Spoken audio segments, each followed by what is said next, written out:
Du coup, là, ça va être bonne année.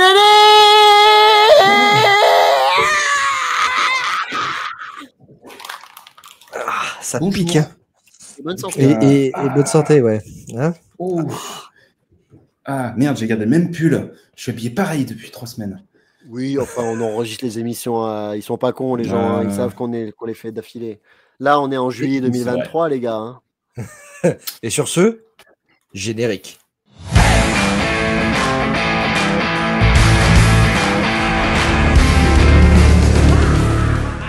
On est de retour dans cette émission de début d'année pour débriefer l'ensemble de l'année 2024 et on va faire un petit tour sur les tops de l'année.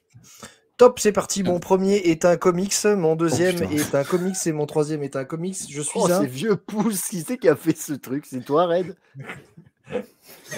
Avec le papier déchiré, genre il y avait une pancarte et il y a un gars qui fait yeah. Ouais, c'est hyper rétro. Ferreman. Nul. On dirait l'arme X, putain. Non, c'est mieux dessiné non, quand tu même. peux... Non, tu peux pas dire. Avec Tortue Ninja après, tu peux pas dire. C'est pas possible. Ah, les dossiers, quoi. Oui, alors, petite direct. précision. Petite oui, précision. ça attaque direct. Oh, on revient. Petite précision. On a fait un top par éditeur. Par éditeur. Exactement. C'est ça. On a fait un top par éditeur et puisqu'on est des gens quand même qui essayons d'être positifs dans la vie, on a décidé de ne pas faire de flop. Parce que des fois, on fait les tops, les flops. Et en fait, moi, j'aimerais bien qu'on retienne que les bonnes choses. Il y a tellement de flops. Concentrons-nous sur des choses positives. N'est-ce pas, Judas? Positif. Alors, c'est ce que j'ai essayé. Hein. J'ai essayé de faire une émission seule, sans les deux trucs négatifs au-dessus. Bon, j'ai pas pu parce que je sais pas gérer un ordinateur. Alors, on va continuer avec... Une de ces raisons-là, ouais, notamment. Allez, commençons dans le vif du sujet avec l'éditeur Urban. Je crois que ça fait quoi? Un slide par... Oui, des fois, il y a deux pour les plus petites éditions. T'as mélangé, t'aurais dû faire Urban, on va dire Urban Benoît, Urban Red, Urban Denis. Ça fait genre... on va dire ce qu'on a choisi. On va les prendre au fur et à mesure, et puis c'est tout. Oui. Donc, si on commence par le haut à gauche, nous avons Zorro. Je pense qu'il faut que chacun dise ses trois tops. C'est mieux. Ah, oui. Vas-y, Benoît, je t'en prie. Dis-moi quels sont tes trois tops et pourquoi. Tout à fait. Alors, moi, c'était Sacrifice, Kaya. Je pense que l'autre, il doit être sur la page d'après. Si je dis pas de bêtises. Urban. Bah non, pas du tout. Le gars ne sait plus quel est son top. Non, mais donc, Red. Du coup, j'avais sélectionné que Sacrifice et Kaya. Moi, j'avais mis Zorro, Wonder Woman hors la loi, World Finest. Pas World Finest, pardon.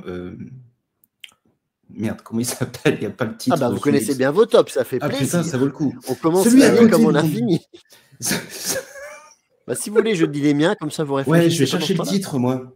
Voilà. Bon. Alors, j'ai fait en tout cas pour Urban, pour Panini et pour Delcourt, je les ai fait genre dans mon top 3, j'ai fait genre l'histoire que j'ai préférée, la réédition que j'ai préférée et le livre, l'objet livre que j'ai préféré. Donc mon histoire préférée en 2024 a été Sacrifice. Je l'avais dit, c'était un coup de cœur absolu et au final, c'est resté un coup de cœur. J'ai pris une claque et j'ai vraiment très très hâte de voir la suite. La réédition préférée pour moi, ça a été Middle West. Je ne l'avais pas lu avant, mais ça a été réédité donc en grand format et en intégrale. Et pareil, j'ai pris une claque de Scotty Young au scénar et Brett, je crois, Brett quelque chose au dessin. Magnifique, poétique, enfant, enfin ça m'a touché. Et donc très très belle histoire dans une belle réédition. Et le livre ou l'édition préférée, ça a été le Zorro, mais le premier en haut à gauche avec la tranche rouge, c'est l'édition Pulps. Pourquoi? Parce que c'est une édition type artiste édition, où c'est que les planches en noir et blanc sans les bulles. Et c'est de mémoire la première fois qu'on fait ça chez Urban, et j'ai trouvé ça magnifique. Donc voici mon top 3. Ok. J'ai retrouvé le titre. Celui-là. C'est Dark Knight of Steel que j'avais vraiment aimé. Il y a eu 2 tomes. À chaque fois, les variantes cover sont par Dan Mora. J'ai beaucoup aimé cet univers alternatif où on se retrouve dans une sorte de Moyen-Âge. Alors, je sais que Denis, toi, ça ne peut pas toucher parce que c'était un peu le cumul des univers alternatifs, Moyen-Âge, un peu tout ça. Mais j'ai bien aimé le fan service qui était fait, où tu retrouves des personnages, tu te demandes comment ils vont trahir, etc. Eh ben, tu vas être content d'apprendre qu'ils viennent d'annoncer la suite aux États-Unis.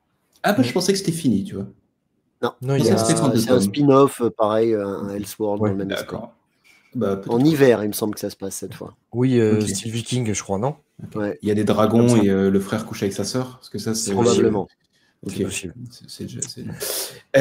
Donc Wonder Woman hors la loi tome 1, à l'inverse enfin je trouve que c'était une très bonne histoire par Tom King et Daniel Sampere. Donc vraiment gros coup de cœur sur ce hors la loi tome 1. Le 2, même si on l'a dit dans les vidéos précédentes, j'étais un peu déçu, mais j'attends de voir l'histoire complète.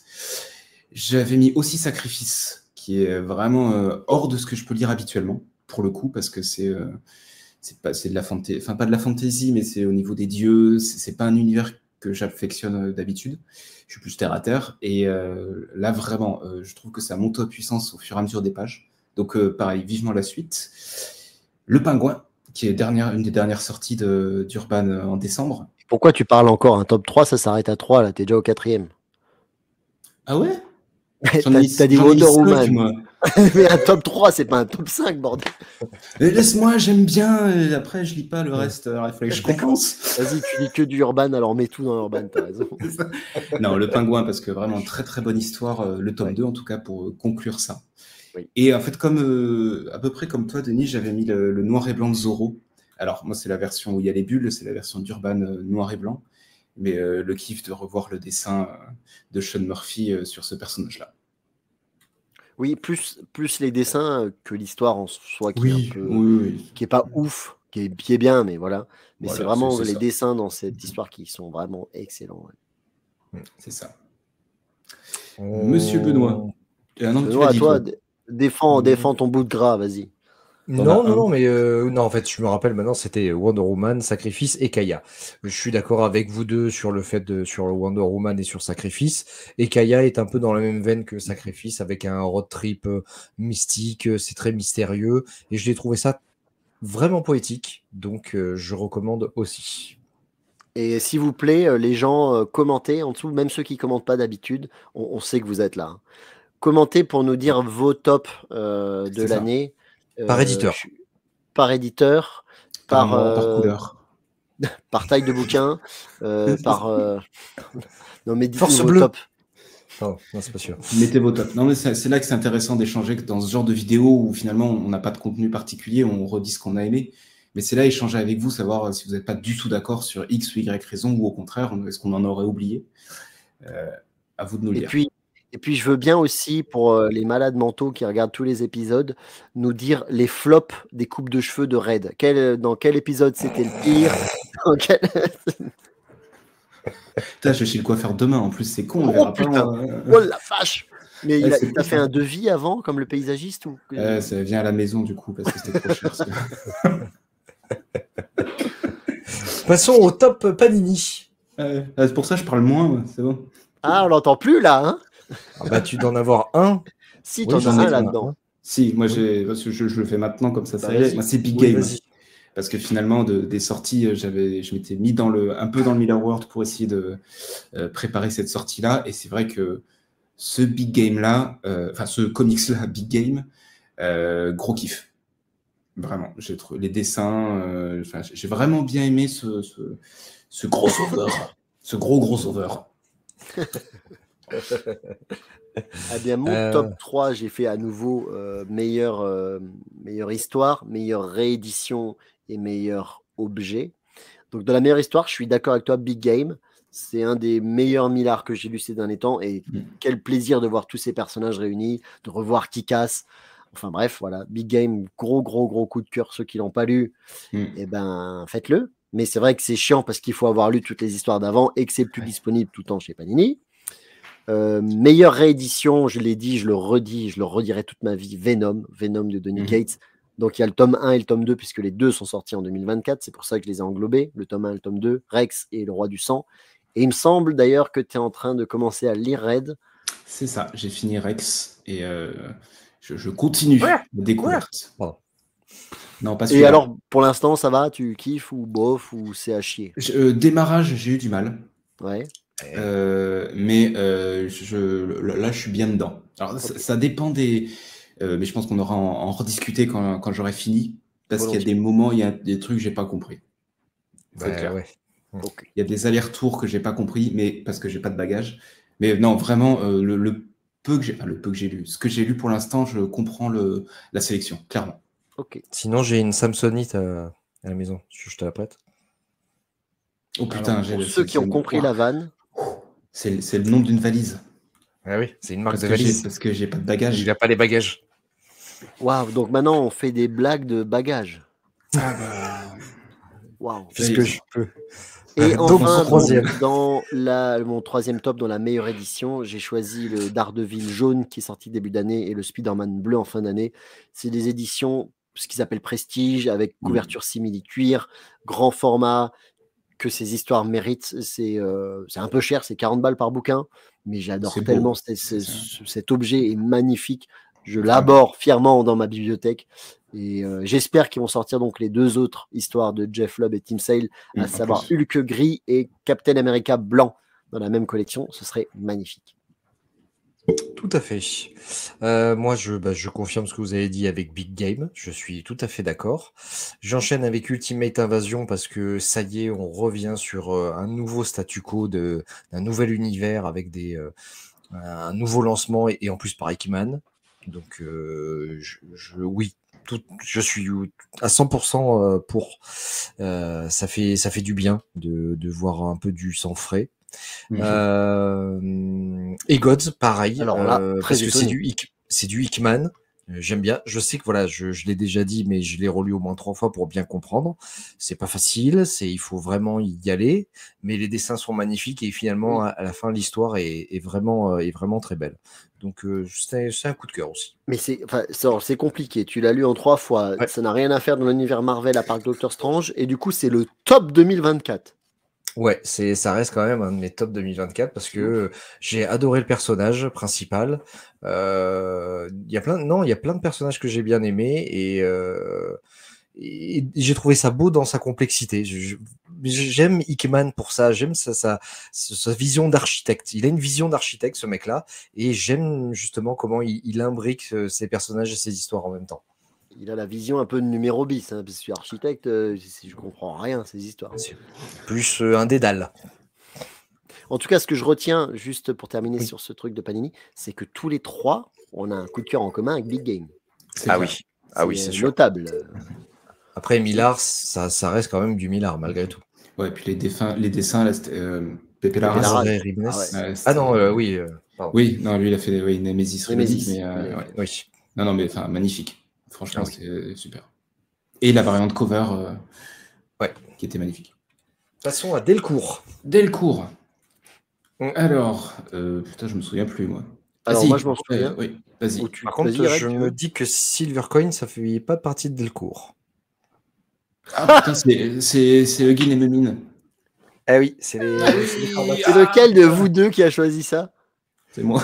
Le gars, il a mis dans Delcourt. Eh ben, Thierry Mornay, tu vas être ravi d'apprendre que tu as une nouvelle licence. Et je trouvais que ça faisait très Delcourt comme couverture. Je sais pas pourquoi. On parlera pas de Silvercoin à ce moment-là. Ça se trouve, il y est en plus dans la slide d'après de Silvercoin. Du coup, Delcourt, cette année, j'en ai pas lu énormément. Et je vais surtout retenir le Ed Brubaker et Sean Phillips. Là où gisait le corps. Quand je l'ai lu, j'avais été assez surpris parce que je m'attendais à mieux. Et je l'ai reparcouru en cherchant ce top-là. Et parmi ce que j'ai lu, finalement, j'ai pris de la hauteur sur ce qu'ils avaient pu faire, ce qu'ils avaient pu faire. Et c'est un bouquin que je pense que je vais réapprécier lire parce que je l'ai ressorti pour pouvoir le relire pendant les vacances qui sont passées, vu que l'émission est diffusée en janvier. Donc je l'ai relu et j'ai trouvé ça bien plus intéressant. Du coup. Toi, Benoît, c'est quoi ton top 3? Alors, il y avait Poussière d'os qu'on a parlé il y a pas longtemps. J'ai trouvé le récit très poétique et très bien dessiné. Ouais, très beau, très, très onirique. Donc je recommande vraiment. Cosmic Detective, une petite claque visuelle. Ouais. Un gros truc au niveau scénar, mais quand même bien sympa. Bonne claque de cette fin d'année. et Dark Ride. Alors, j'ai pas lu le deuxième encore, j'ai lu que le premier. J'attends vraiment de pouvoir lire le deuxième. Il est cool. Ou alors, fais comme moi, attends le 3. Quand je fais des fois avec des séries et je mate tout d'un coup, c'est génial. Peut-être, ouais. Ouais. Mais le tome 1, j'avais bien aimé ce thème du parc d'attractions de l'horreur et de ce gamin qui va peut-être se faire bouffer ou pas. Okay. Donc, très, très, très bon.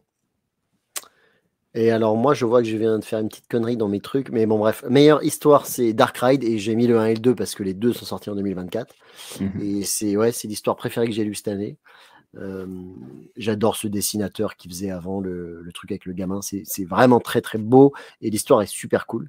La meilleure réédition, c'est Invincible tome 12, puisqu'il n'y a que le tome 12 qui est sorti en 2024.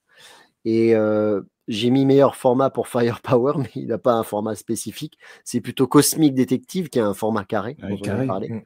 Mais Firepower, c'est vraiment la série par excellence. Je me régale à chaque tome et j'attends la fin qui va apparaître bientôt. Ouais, je crois qu'il y a quoi, 6 ou 7 tomes 6 tomes peut-être, non? Là, c'était le 5e qui est sorti et on attend le 6e et dernier, si mes souvenirs sont bons. Ok. Avec impatience. Grave. On aura tout. Ouais, on aura tout. C'est cool. Par contre, ce que j'aime bien, et je reviens juste là-dessus, j'aime beaucoup ce que font maintenant Delcourt, c'est le numéroté. Par exemple, 2 sur Ride, 3. Ouais, j'ai vu ça que sur Dark Ride pour le moment. Ouais, pour l'instant. Mais s'ils pouvaient continuer sur les autres, ça serait très très bien. Après, je pense que c'est compliqué parce que parfois, ils publient des choses qui sont en cours de parution aux États-Unis. Bien sûr, évidemment. Et donc, ils ne peuvent pas savoir combien il y aura de tomes. C'est sûr. Passons à iComics, iGraphics. Yes. Et c'est là où je vais devoir me battre un peu. De toute façon, tu vas avoir quoi ta réédition, c'est les Tortues Ninja. Alors là, moi, mon truc de réédition, machin et tout, c'était que pour les 3 grands, là, Panini, Urban et Delcourt. Là, j'ai juste mis mon top 3, qui correspond aux 3 intégrales des Tortues Ninja qui sont parues cette année, c'est-à-dire le tome 3, 4, et j'ai mis le 5 dedans, malgré le gros souci, tout le monde le sait, du tome 5, où il manquait une partie à cause des droits, et du coup, le tarif devient très cher, parce qu'il a été réduit de quasiment moitié, le bouquin, en exagérant un peu. Mais malgré tout, s'il y a des réticences, s'il y a des gens que ça énerve, je vous en conjure, lisez les Tortues Ninja. Je vous assure que vous allez prendre une claque, que c'est une série excellente, que mine de rien, ce format là de semi-soupe d'intégrale, il est quand même génial, c'est très plaisant à lire, c'est le bon format, belle taille, et que les couvertures sont magnifiques avec un effet un peu. Je dis tout ça, je suis absolument pas sponsorisé par iComics, hein. Mais je trouve il nous que saoule cette quand même série, avant, depuis tout le temps avec cette série est à défendre, elle est géniale et malheureusement, avec les petites couilles, les gens ils commencent à la boycotter et moi je vous en supplie, continuez parce que je veux la voir aussi. Si vous la boycottez, ils vont plus la sortir. Alors achetez-la, je veux continuer à pouvoir lire les Tortues Ninja jusqu'au bout en intégrale. Les Tortues Ninja, je suis d'accord sur le principe, mais j'ai vraiment aimé Kali cette année. Je l'avais pas lu, c'est toi qui l'avais lu il y a un petit moment, je crois qu'à sa sortie. Oui. Et je l'ai lu récemment et j'ai trouvé ça bien fun. Ça va à toute vitesse. Mad Max. Ouais, c'est ça.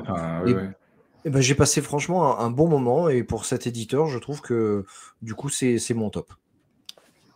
À signaler une chose, et c'est vrai que c'est très bizarre, aux États-Unis, il est sorti sous un format beaucoup plus grand.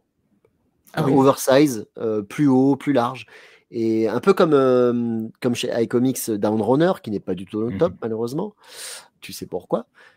Et ben, il est sorti en très grand format. Et ils ont sorti Kali en format petit comics en français. Classique, ils ont réduit les pages. C'est dommage parce que je pense que ça aurait donné en grand format. Ça claquer comme truc. Je ne comprends pas pourquoi ils l'ont réduit. Trop bizarre. Bon. Et moi, je tiens, sans surprise, parce que ça reste un de mes top lectures de l'année 2024 tout court, le It's Lonely at the Center of the Earth. Il est sorti en 2024 et pas en 2023 ? Ouais, début d'année, tout début d'année, ouais. Okay. Et vraiment, moi, grosse claque de lecture. C'est vraiment un ovni parce que tu es sur une sorte un roman autobiographique graphique, je sais pas comment on peut le dire, où elle va vraiment décrypter sa vie. Autobiographique. Voilà, oui, voilà, avec un G majuscule, monsieur. C'est ça, on y vient. Voilà, je pense que tout le monde en a entendu parler, mais j'ai vraiment aimé cette manière de décrire ces phases d'introspection. D'ailleurs, je vends le mien avec corde et briquet. Non, mais pour parler encore des soucis un petit peu récurrents chez iComics, d'un côté, je les défends et de l'autre, je dis aussi ce qui ne va pas. À ce qui paraît, parce que moi, je ne l'ai pas lu ce truc, mais dans la première édition, il y avait un problème de papier. Très fin, envoyé à travers. Il y avait des soucis, paraît-il. Moi, ça ne m'avait pas choqué. C'est vrai qu'on nous l'a répété plusieurs fois. J'ai vérifié. C'est vrai qu'à des moments, le filigrane du papier, c'est pas ouf. Enfin, le grammage du papier, c'est pas ouf. Bon. Allez, passons à 404 graphiques. Oui, c'est plus comics. C'est plus comics. Je commence avec Arca. Ouais, je l'ai lu en tout début d'année. En fait, le truc, c'est que j'ai pris ce qui était sorti chez 404 graphiques cette année. Il n'y a pas énormément de sorties.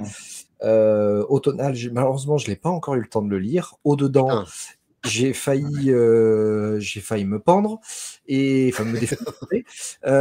Et Arca, je me suis dit ouais, c'était sympa. Positif. Voilà, c'est sympa.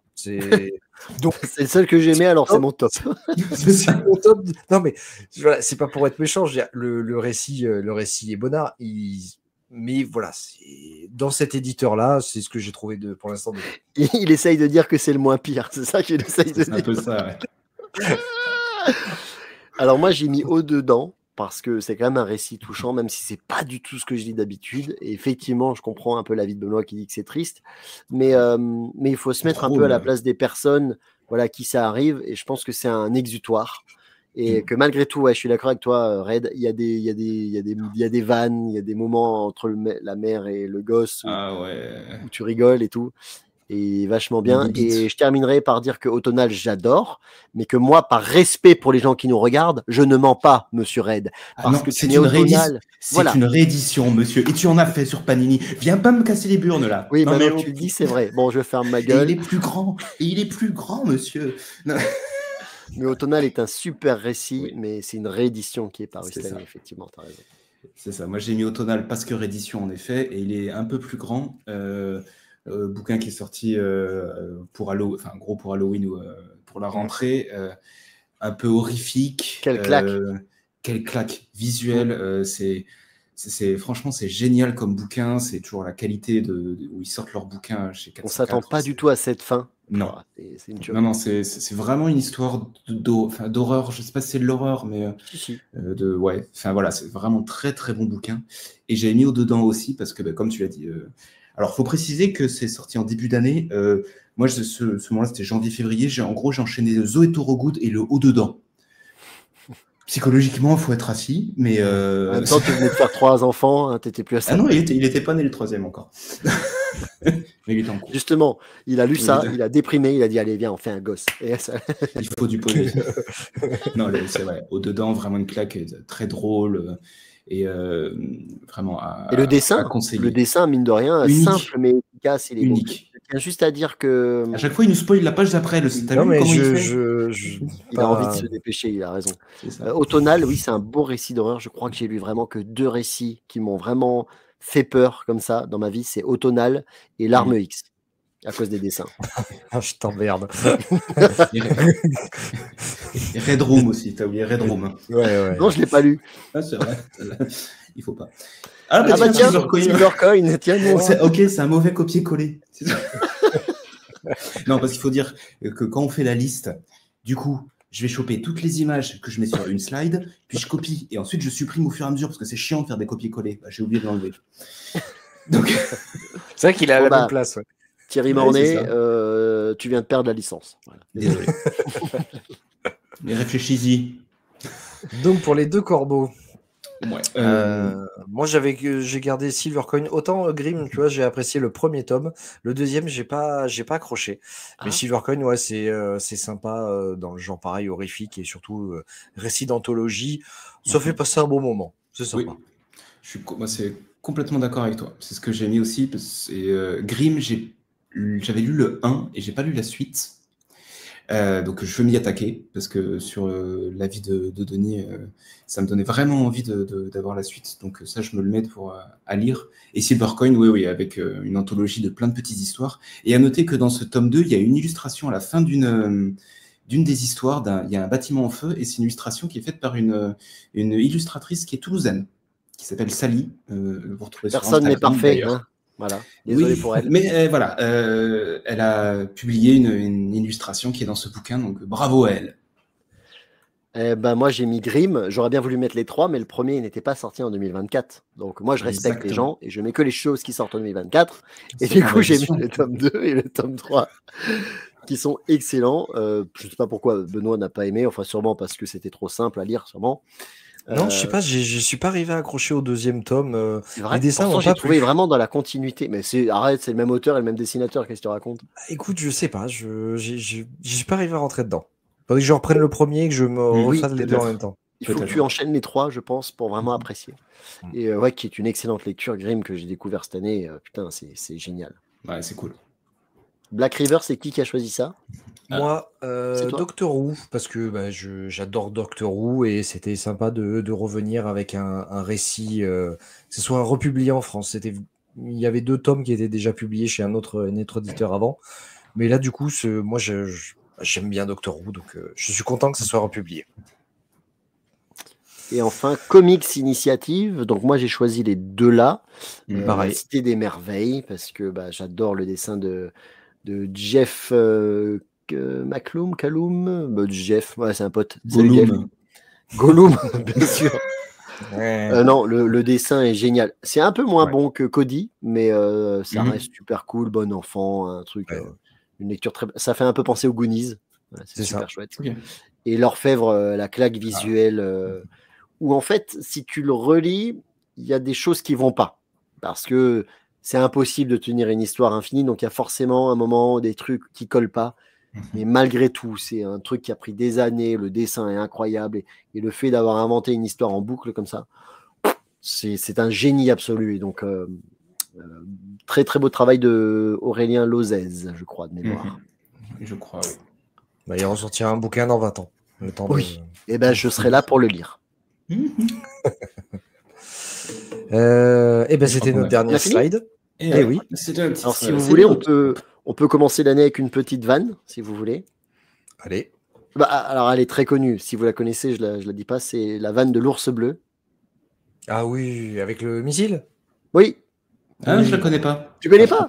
Je crois qu'on l'a même déjà raconté. Peut-être en off alors. C'est l'histoire qu'on l'a raconté dans une. Ah non, je vais trouver une autre. Dis-moi un mot. Je vais trouver une vanne avec un mot. Toboggan, ok. C'est l'histoire d'un black qui est très amoureux d'une fille. Vas-y, tout seul.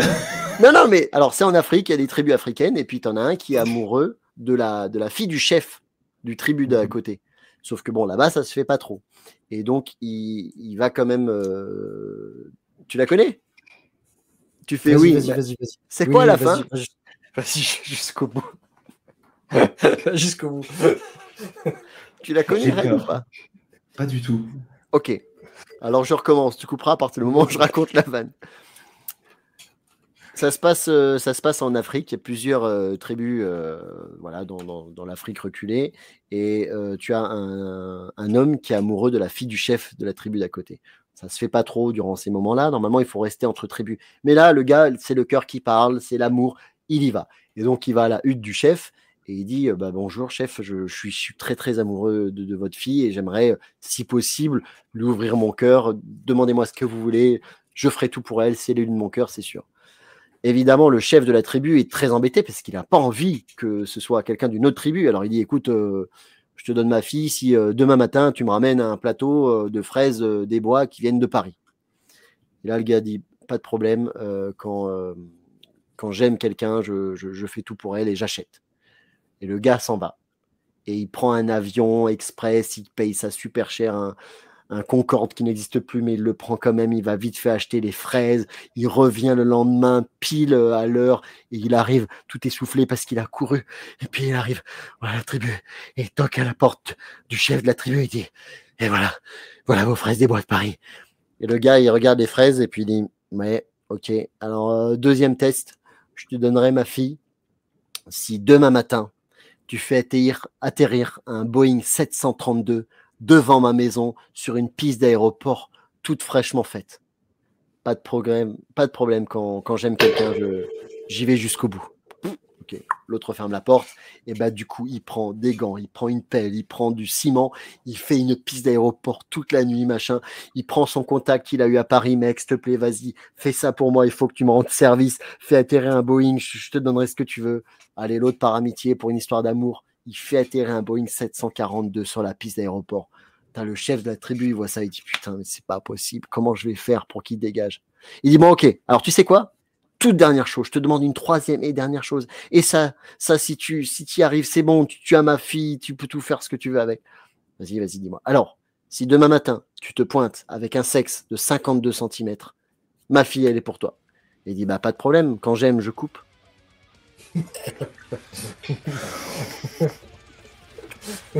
Et bonne année. N'hésitez pas à liker, à partager, à pousser. Retrouvez-nous également sur toutes les plateformes de podcast. Et on vous souhaite encore une fois une très bonne année.